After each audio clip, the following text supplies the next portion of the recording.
يؤتي الحكمة من يشاء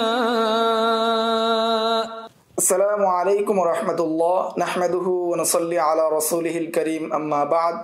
আজকের এই দর্সে আমরা আলোচনা করব রিওয়ায়াতুল আবা আনিল আবনা, যে সমস্ত বাবারা তাদের ছেলেদের থেকে বর্ণনা করেছেন তাদের সম্পর্কে, বা এর বিপরীত যে সমস্ত ছেলেরা তাদের বাবাদের থেকে বর্ণনা করেছেন সেই বিষয়গুলো নিয়ে আলোচনা করব। রিওয়ায়াতুল আবা আনিল আবনা, প্রথমে আমরা জানব যে এর আহমিয়ত এবং এর ফায়দা এবং এর পরিচয়। হাফেজ সাখাবী 902 হিজরিতে তিনি বলেন, এটি একটি গুরুত্বপূর্ণ ফোন। এই ফোন জব্দ করার মাধ্যমে এই তাহরিফ থেকে বাঁচা যায় যে ছেলেকে বাবা বানিয়ে ফেলে যারা, বা ছেলেকে বাবা মনে করা, এই ধরনের তাহরিফ থেকে বাঁচা যায়। 2 নম্বর আলোচনার বিষয় হলো এর উদাহরণ। নাম্বার 1, আব্বাস ইবনে আব্দুল মুত্তালিব রাদিয়াল্লাহু আনহু, তিনি বর্ণনা করেছেন তার সন্তান ফদল রাদিয়াল্লাহু তাআলা আনহু থেকে, এবং তিনি রাসূল সাল্লাল্লাহু আলাইহি ওয়াসাল্লাম থেকে বর্ণনা করেছেন যে জান্নাত রাসূল সাল্লাল্লাহু আলাইহি ওয়াসাল্লাম জামাআ বাইনাস সালাতাইন ফিল মুজদালিফা, যে রাসূল সাল্লাল্লাহু আলাইহি ওয়াসাল্লাম 2 নামাজকে একত্রিত করেছেন মুজদালিফার মধ্যে। এই বর্ণনাটি আব্বাস রাদিয়াল্লাহু তাআলা আনহু তার ছেলে ফদল বিন আব্বাস থেকে বর্ণনা করেছেন। 2 নম্বর উদাহরণ, মুতামির বিন সুলাইমান আত-তামিমি, তিনি বলেন যে হাদ্দাসানি আবি ক্বালা হাদ্দাসতানি আনতা আন আইয়ুবা আনিল হাসান ক্বালা ওয়াইহুন কালিমাতু রাহমাতুন, যে মুতামির ইবনে সুলাইমান আত-তামিমি তিনি বলেন, আমার বাবা আমাকে বর্ণনা করেছেন, তুমি বর্ণনা করেছো আইয়ুব থেকে, আইয়ুব বর্ণনা করেছে হাসান থেকে, যে তিনি বলেছেন ওয়াইহুন হলো একটি রহমতের বাক্য। ইবনে সালাহ রাহিমাহুল্লাহ বলেন যে এটা, অর্থাৎ এই ইসনাদ, এটি একটি মজাদার বা চটকদার ইসনাদ, এগুলো আরো কয়েকটি প্রকারকে অন্তর্ভুক্ত করে, আরো অনেকগুলো প্রকারকে সমন্বয় করে।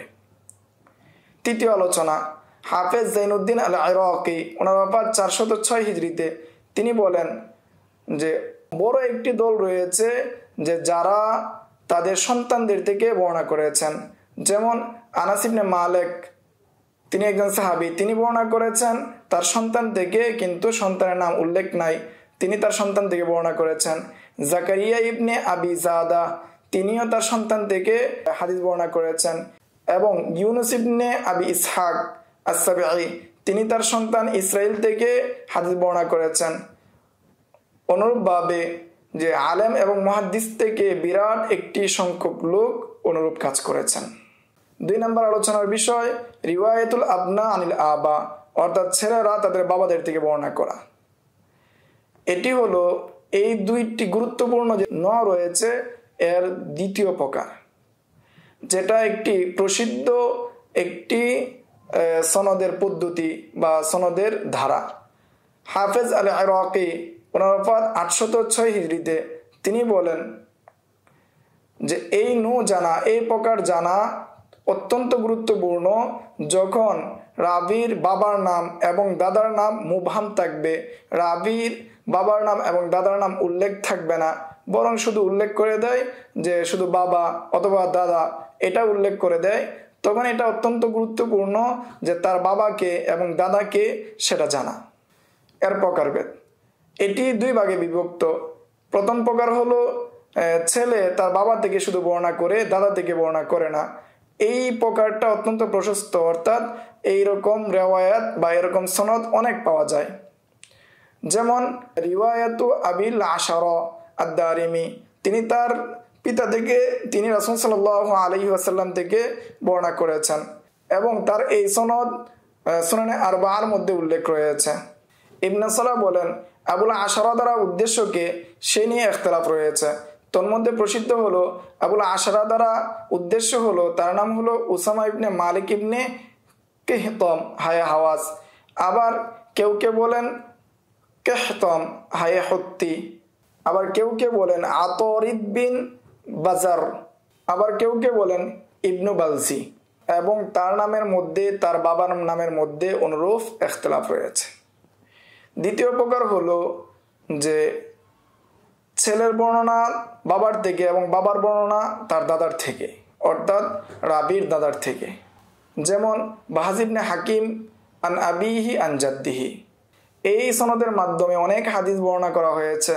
আর তার দাদা হলো মুআবিয়া ইবনে হাইদা আল কুশাইরি, তিনি একজন সাহাবী। অনুরূপ আরেকটি সনদ আমর ইবনে শুআইব আন আবিহি আন জাদ্দিহি। ইবনে সালাহ বলেন যে আমর ইবনে শুআইব আন আবিহি আন জাদ্দিহি যে সনদ রয়েছে, এই সনদের মাধ্যমে ফিকহি অনেক হাদিস বর্ণিত রয়েছে এবং এই সনদের হুকুম নিয়ে ইখতিলাফ রয়েছে যে এই সনদ দ্বারা ইহতিজাজ করা যাবে কি যাবে না। প্রথম মত হলো যে এই সনদ দ্বারা ইহতিজাজ করা যাবে যখন সনদ সহিহ হবে। 2 নাম্বার হলো যে এই সনদ দ্বারা ইহতিজাজ করা যাবে না। তৃতীয় মত হলো এটা পৃথক করে বর্ণনা করা, যে এটার বিস্তারিত বর্ণনা করা তার দাদাকে, তার দাদা আব্দুল্লাহ নাকি অন্য কেউ। যদি বলে যে তার দাদা থেকে, আর দাদা হলো আব্দুল্লাহ ইবনে আমর, এটা হলো সহিহ।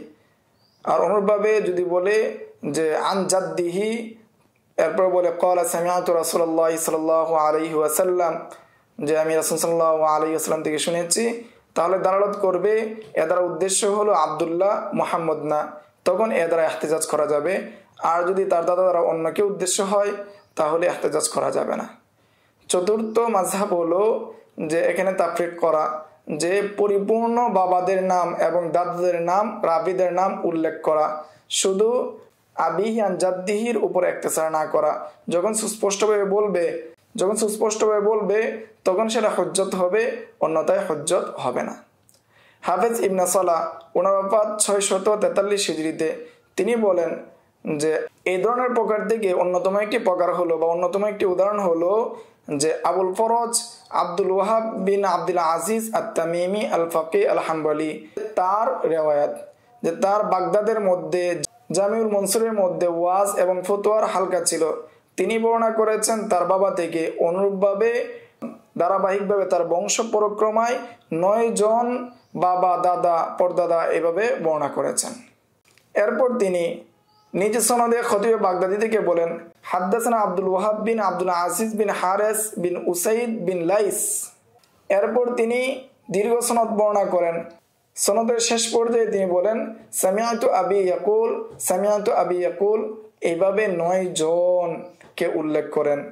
শেষ পর্যায়ে বলেন সামিআতু আলী ইবনে আবি তালেব, যে আলী রাদিয়াল্লাহু তাআলা আনহুকে জিজ্ঞাসা করা হলো হান্নান এবং মান্নান সম্পর্কে, তখন তিনি বললেন আল হান্নান আল্লাযী ইয়াকবালু আলা মান আ'রাদা আনহু ওয়াল মান্নান আল্লাযী ইয়াবদাউ বিন নাওয়াল ক্বাবলা আস-সুয়াল। খতিব বাগদাদি বলেন আবুল ফরজ আব্দুল ওয়াহাব এবং আলী ইবনে আবি তালেবের মাঝে এই সনদের মধ্যে 9 জন পিতা রয়েছেন এবং তাদের শেষজন হলেন আকাইনাতা বিন আব্দুল্লাহ, এবং তিনি উল্লেখ করেছেন তিনি আলী রাদিয়াল্লাহু তাআলা আনহু থেকে শুনেছেন। আবুল ফদল আব্দুল করিম বিন হোসেন আল ইরাকি, ওনার ওফাত 406 হিজরিতে, তিনি বলেন আবু নাসর উবাইদুল্লাহ বিন সাঈদ বিন হাতেম আস-সাজাজি আল ওয়াইলি, ওনার ওফাত 444 হিজরিতে, তিনি একটি গ্রন্থ রচনা করেছেন, একটি কিতাব রচনা করেছেন, সেটা হলো রিওয়ায়াতুল আবনা আনিল আবা ও রিওয়ায়াতুর রাজুলি আন আবিহি আন জাদ্দিহি মিনাল মাআলি। এরপর তিনি দীর্ঘ সনদে আবুল কাসেম মনসুর ইবনে মুহাম্মদ আলাবি থেকে বর্ণনা করেন যে কতক ইসনাদ রয়েছে আওয়াল এবং কতক ইসনাদ রয়েছে মাআল। আওয়াল দ্বারা উদ্দেশ্য হলো উচ্চ সনদ, মাআল দ্বারা উদ্দেশ্য হলো নিচু সনদ। আর যে সনদের মধ্যে বলা হয় হাদ্দাসানি আবি আন জাদ্দি, এটা হলো সনদে মাআলের অন্তর্ভুক্ত। এই ছিল রিওয়ায়াতুল আবা আনিল আবনা এবং রিওয়ায়াতুল আবনা আনিল আবা সম্পর্কে সংক্ষিপ্ত আলোচনা। আসসালামু আলাইকুম ওয়া রাহমাতুল্লাহ। ومن يؤت الحكمة فقد أوتي خيرا كثيرا وما يذكر إلا أولو الألباب.